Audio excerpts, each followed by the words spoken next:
I want you to try something. I want you to look around and observe the world around you for a second. Me, I'm sitting here in the Sci-Fi Studios.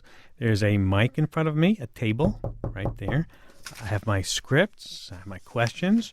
I even have a glass of water. There you go. Now, think, what if all this stuff, all these objects, this space, this reality we live in, is just an artifact of some underlying quantum structure? Could it be that space and matter and things, the only stuff we know, the only stuff that feels real, are actually the exception and not the rule to the overarching order of the universe? Or as one of my guests writes, when you stretch an arm to grasp a pencil and it's just outside your reach, something is acting to thwart you, creating what you perceive as distance. And when we ask what that machinery could be, we have arrived at the outermost frontier of modern physics. Well, this hour we're going to be exploring that frontier of modern physics. To paraphrase Rod Serling, a land of both shadow and substance, of things and ideas. So fasten your seatbelts. George Musser is the author of Spooky Action at a Distance, the phenomena that reimagines space and time, and what it means for black holes, the Big Bang, and theories of everything. And we have an excerpt at sciencefriday.com/spookyaction. He's also contributing editor at Scientific American and Nautilus Magazine. Welcome to Science Friday, George. Thanks for having me. Yeah, you're very welcome. Also with us today is Shohini Ghose. She's an associate professor of physics and computer science and director of the Center for Women in Science at Wilfrid Laurier University in Waterloo, Canada. Welcome to Science Friday. Great to be here. Let me begin with George, first with the little experiment explanation of what the title of your book means, Spooky Action at a Distance. This was something that Einstein came up with, wasn't it?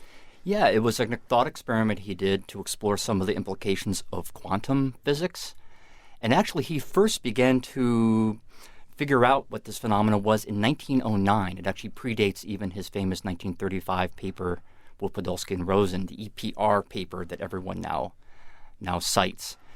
And there's a lot of different metaphors and ways you can think about it, but the way I like to think about it is coins, flipping magic coins. Mm-hmm. So you can prepare these coins together. Usually it's done with some kind of optical crystal.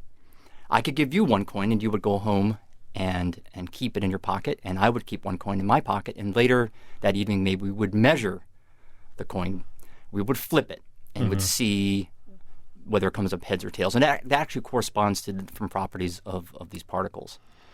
And if I found it came up heads, you flipped your coin, it would come up heads too. If I flipped tails, you would get tails. So there's this kind of synchronicity between these two objects. And that's really the phenomena that Einstein was very troubled by. He thought it meant action at a distance, or what he called spooky action at a distance, to kind of heighten its mystery. Right, and one of the great mysteries about it is that my coin and your coin could be separated the extent of the universe far apart, right? Other sides of the galactic empire. They could be anywhere, and really. they would flip at the exact same time. As you flipped your coin, my coin would flip. And Exactly. that's why it's such a spooky action. Exactly. It seems to just not be amenable to a mechanistic, ordinary description, another ordinary explanation of it. Shohini, one of the things you study in this is this spooky action at a distance called quantum entanglement. Is that what we're talking about here? That is exactly what we're talking about, and it is definitely very strange. Is it spooky to you? It's pretty spooky. I don't think we understand the mechanism, so the theory actually is quite well tested, the theory of quantum physics. And every experiment we do seems to verify this mathematical structure, which is what we call the theory. So according to the theory, it's very precise and absolutely perfectly mathematically logical and consistent. But what it actually means, the mechanism by which these particles are connected, that part we still are debating. Because in order to separate it that far, you have to go faster than the speed of light, right?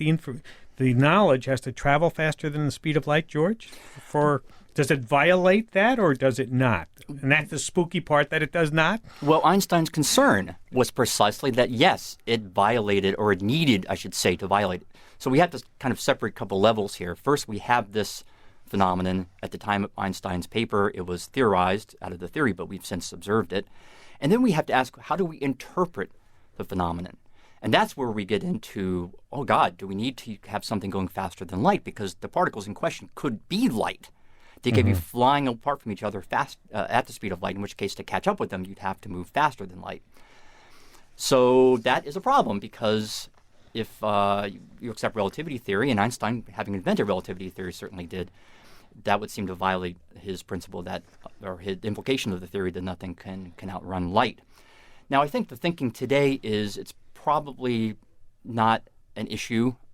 For one thing, you can't use this spooky connection to transmit information or exert some kind of causal influence of one place on the other. You can't build an Ansible or subspace radio or one of these science fiction-y types of devices with it. So probably it's more subtle. It's probably not an overt violation of relativity theory or this going faster than light question. It's more subtle. It's indicating something deeper about space and time. Yeah, well, I want to get into that. Shohini, how do we actually observe this in real life? So there's been a lot of experiments in recent years, starting from I'd say around the 80s, people started really getting interested in this idea. And typically, in order to generate these kinds of entangled particles, what's done is you shine laser light on a nonlinear crystal. And every once in a while, one of the incoming particles of light, which is called a photon, will generate pairs of photons. And those photons are entangled in some property that they have, specifically polarization. So there's different polarizations of light. So both photons will come out either jointly being horizontally polarized or both being vertically polarized. Now, what's weird about it is that we don't think of it as, like a regular coin where you know that it's either heads or tails. It's just that if you don't look, you don't know. No, in the case of the photons, the way we have to think about it in the quantum level is that they're both horizontal and vertical polarized at the same time. So if we only look at one of the particles, there's really no information because there's sort of this probabilistic description. There's a 50% chance that it's horizontally polarized, 50% of the chance it's vertically polarized. However, what we know for sure, and this is the power of this entanglement, is that if we measure one of the photons to be horizontal, the other one is instantly horizontal as well, or vice versa. So that's how the experiments are done. You can actually generate these polarized photons and then detect them and build statistics. Well, George, you say in your book, and I'm going to quote this, when we can no longer take space for granted. I mean, is spooky action at a distance possible because the distances between the objects really don't exist in another?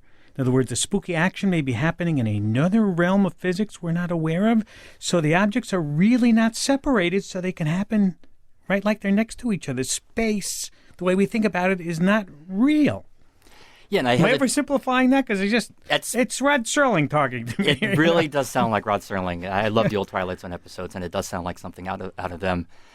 So, I mean, again, scientific honesty requires me to say that I'm just presenting a certain interpretation. There are other alternative interpretations. But yes, the proposition that I'm defending in this particular book is that the particles are acting as though they're not separated by distance. They're acting as though they're actually co-located. And there's no ginormous gap between them.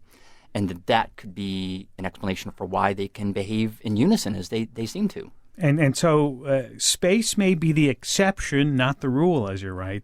Most proposed unified theories of physics suggest that the vast majority of the universe's possible states are non-spatial. Yeah, and we've constructed space for our own convenience, or it pops out of the mathematics. Yeah, I don't think we humans can take credit for having constructed space. I mean, that would be a great accomplishment if we could do that.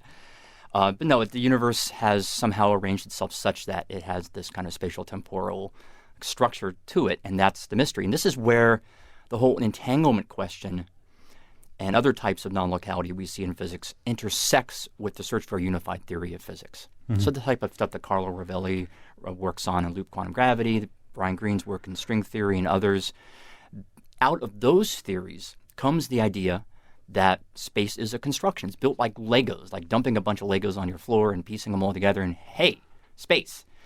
But if you can do that, as you say, then, I could piece those same Legos together and get something not space. And your kind of imagination begins to just rebel at that point. You go, whoa, what could not space be? What could the absence of space be? Shohini, what is the absence? How can we have the absence of space? That's a really good question. In fact, I'll go one further and bring into this discussion not just space, but what we consider reality. Because in fact, quantum physics tells us, through things like entanglement and other very strange properties, that our description, this model, may not actually have anything to do with what we would describe as reality. So far, all of physics has been about trying to explain this real universe around us. But now we have a theory where if we try to ascribe reality to it, that particular reality either is very strange, where everything is connected non-locally, or if we want to preserve locality, then there is not even a reality until we observe something or do something. So I think we are sort of having to rethink even this notion of what we perceive, whether or not it is actually related to just information and our senses, or is it actually connected to something that we call reality at all? So yeah, it's a surprising way to have to go back and rethink what even physics is all about. Maybe this particular theory is just our description. It's an information theoretic view where we say this is only our description of what we can observe. It tells us nothing about what's really happening, perhaps. Wow. I'll leave it there. That's starting less than zero. If it tells us nothing about what's really happening, isn't that the whole idea of physics? Is exactly. to find out how nature works? And if this tells us nothing, exactly right. Where has that gotten us? I mean, it's more like we're into philosophy then. Absolutely. And physics often is, and it should be, foundational physics is at the intersection of metaphysics and physics. It's kind of at that boundary. And so these questions should seem philosophical to us. In fact, we have to bring all the apparatus, not just of experimental and mathematical physics, but of philosophy to try to understand it. It's amazing. I'm talking, just if you're joining us, I'm talking with George Musser, author of Spooky Action at a Distance, a really good book. I've read a lot of. I don't know how you got all of this together in one spot and did this, George. Also, Shohini Ghose, Associate Professor of Physics and Computer Science, Director for the Center for Women in Science at in the Wilfrid Laurier University in Waterloo, Canada. And you're listening to Science Friday from PRI, Public Radio International. Talking more about, when I read the book about physics and you tell great personal stories in the book, George, it seems to me that physics really is a personal thing, that scientists who study physics put their whole body and soul into believing what they're doing. Oh, yeah. This is why they're doing physics as opposed to anything, the other things we can do in life. Just like an artist or really anybody who's engaged in their profession will throw themselves into it. And isn't that one of the great joys of life, to have that privilege to do that? And I think in the case of non-locality and these quantum entanglement and other types of questions, because they're at the cutting edge, they demand the full person. They demand the full involvement of all our faculties in trying to understand these questions. Shohini, do physicists need big egos to do what they're doing? Actually, it's quite the opposite, I think. We are constantly humbled by how little we know. And that becomes a passion to say, there's so much more to know. And, the ultimate mystery is the mystery of how this universe works. So I think what the main driver, I would say, for myself for sure, and a lot of my colleagues, is curiosity. It's about finding out about the universe. And in order to do that, absolutely, you have to have passion, and you absolutely have to be willing to actually fail. So there's a lot of failure involved in doing this kind of work, because you have to follow these paths to the very end and see maybe you are on the wrong track. You don't know what you're going to find. So you have to be willing to step back and give up at some point and try different routes. So it's absolutely something that needs a lot of commitment for sure. And there's absolutely a sense of achievement when you do succeed, for sure. So in that sense, that's good for our egos. Well, George writes in his book, plenty of the greatest advances have their origins in wrong ideas, which breathes life into ideas by what it provokes. Absolutely. I think this is physics by accident is what we call it. It's a really, really important approach to doing physics. So failure is an option in physics. Absolutely. Sort of. Yeah, I think the thing about error and failure is I think it introduces novelty into what we do. It also, because otherwise we're just stuck in our rut. So you almost need a mistake. And this is how natural selection works in the biological world. And I think something similar happens in the intellectual world as well. Is physics stuck now because it can't explain this? It has no unify. I mean, are we at a plateau where we need either new physics or a new idea that'll talk about how the spooky action, what's the mechanism, how it works? We know that it works, but we don't know how it works. It's hard to say. I mean, it's something we'll know really only in retrospect, I suppose. On the one hand, there's just a burbling of ideas. It's very exciting to go to conferences and hear people excitedly talk about their ideas. And wow, let's go have coffee and talk about your idea. And it's such a great to and fro that's occurring. But I will say that I do get the sense that the physicists need some new input. It could either be an Einstein arising and piecing together things people hadn't seen before that were there but hadn't been appreciated, or maybe even better, nature has to give us guidance. We need some experiment. We need something that's actually just knocking us on the head and say, hey, guys, here's a new data point, or here's a new experiment, or here's a new observation that is really going to guide us forward. Maybe some particle coming out of the Large Hadron Collider or something like that. You can only hope.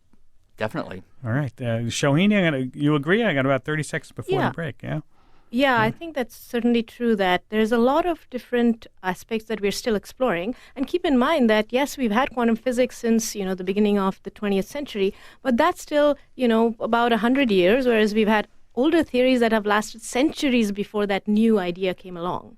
So maybe we're still, this is early days, and I agree that we need more data, and I think we are getting more data from, cosmology, from LHC and elsewhere.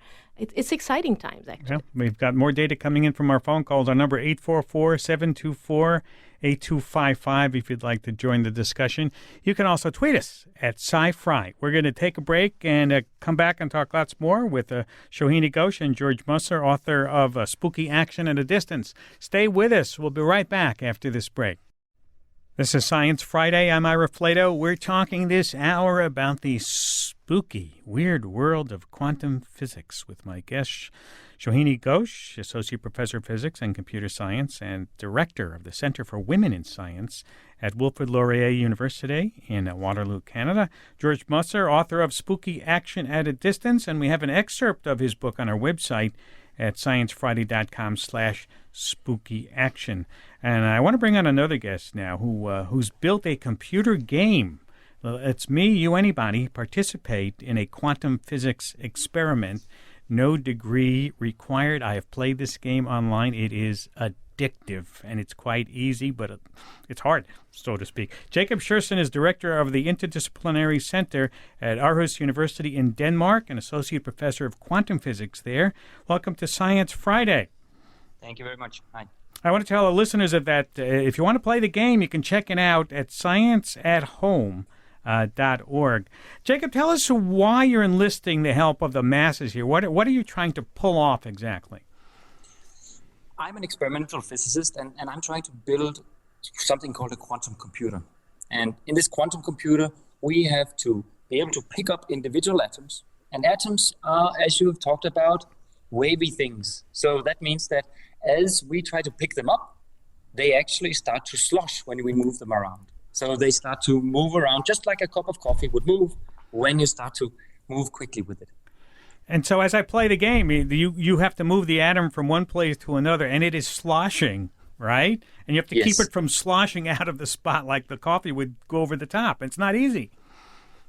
Exactly. And after having moved the atom, if it's still sloshing, then our quantum computation will give the wrong results. So our basic problem was, I'm building the experiment. We don't have any solutions on how to move these atoms around. Our best computers have failed at finding solutions for us.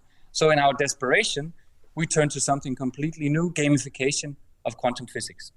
So you think people are better than computers at solving your problem?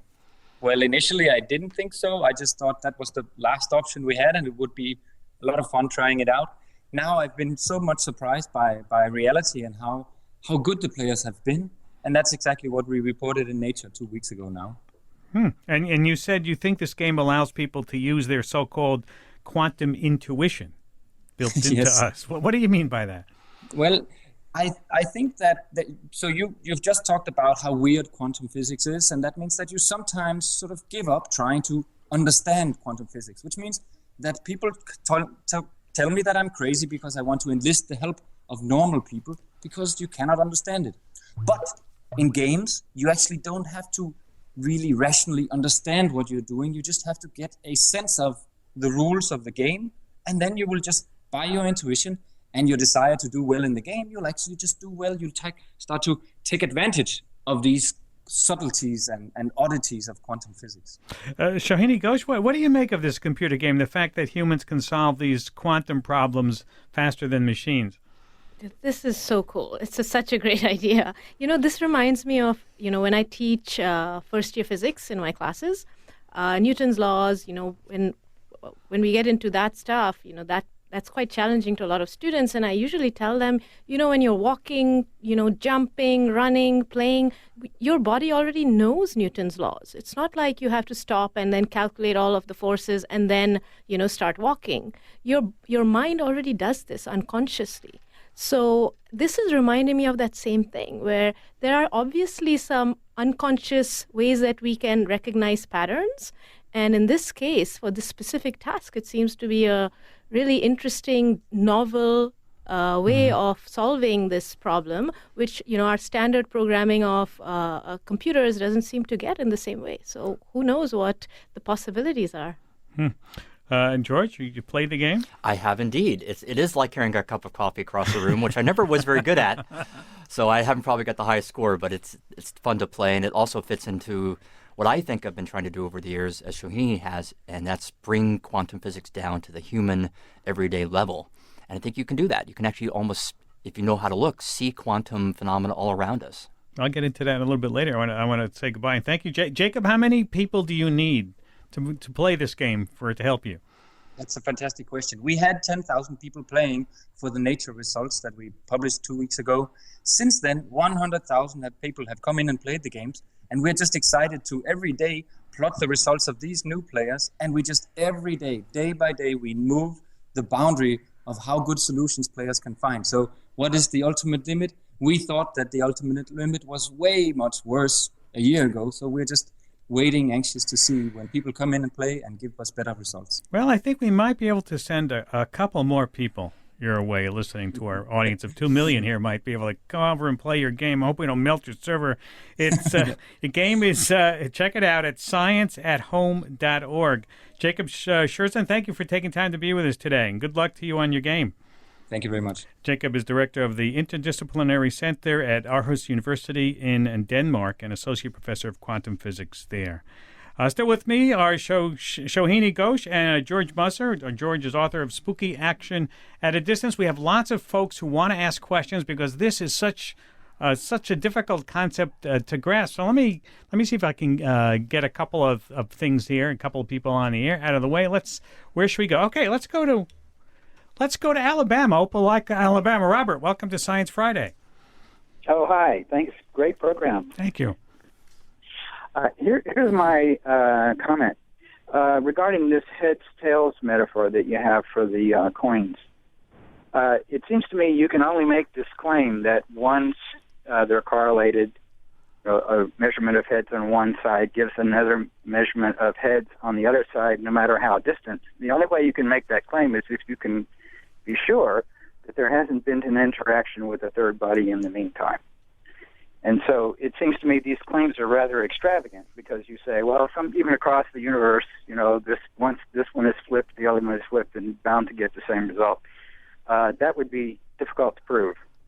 You've hit the nail right on the head, I think, in the question that we're facing. Isn't that right, Shohini? Yes and no. So it's a very good point that if you have other things like the environment or other particles that interact with these two entangled particles, that has a huge impact. In fact, usually it will completely destroy that connection. It's a process that we call decoherence.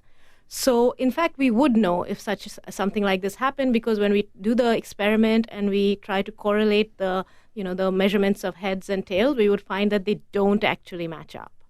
So that's how we would know that there's been something else that is impacting this experiment. But the fact, George, that there is nothing else impacting the experiment leaves open the question of how is it happening?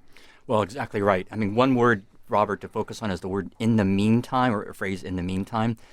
Often in these experiments, there is no meantime. These, as Ira was saying earlier, these experiments are conducted at complete the same time, simultaneous with one another. So there's no time for any putative mechanism to transmit that influence. Could that mean, and I said this before, but it seems to me a logical solution, as you mentioned in your book, is that they're really not separated.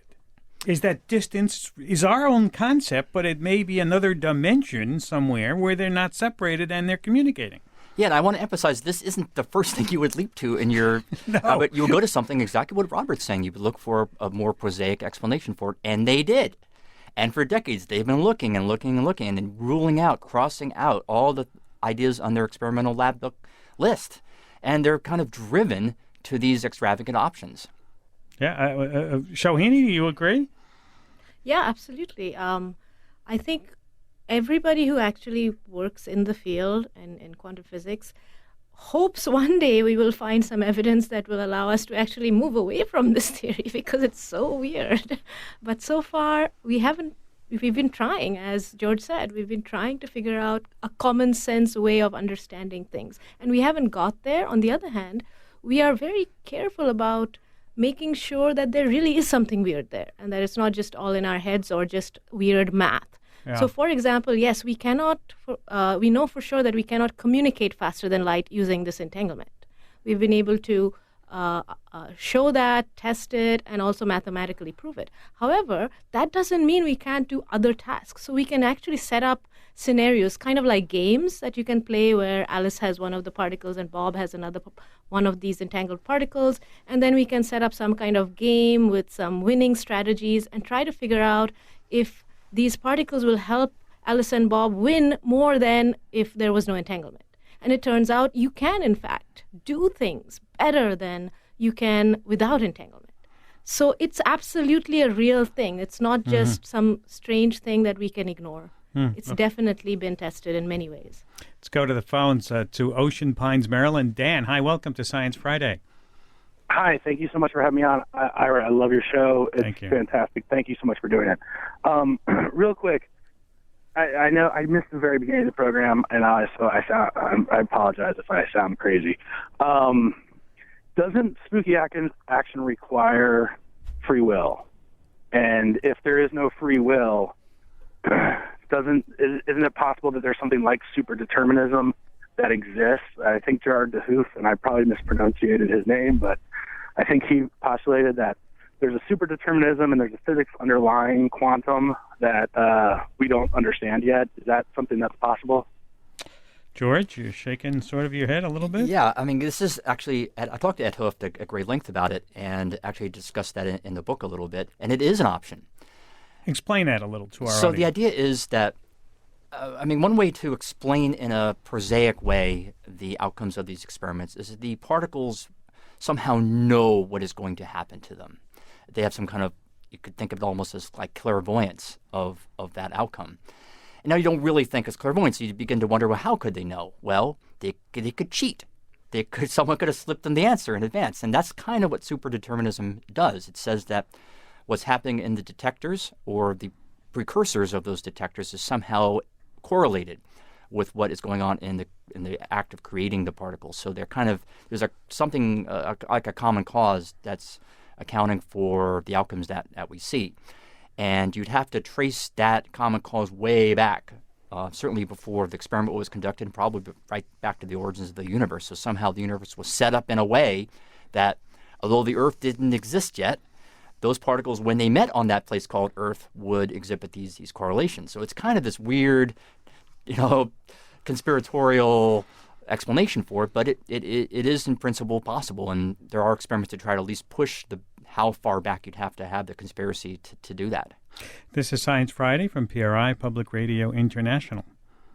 I'm Ira Flato talking about quantum physics with Shohini Ghose and George Musser, author of Spooky Action at a Distance. We have just a few minutes left, but I want to get into something that's really central in your book we haven't talked about, and that is black holes. Black holes, you say in your book, is the opposite of the Big Bang Theory, where everything gets sucked in instead of exploding.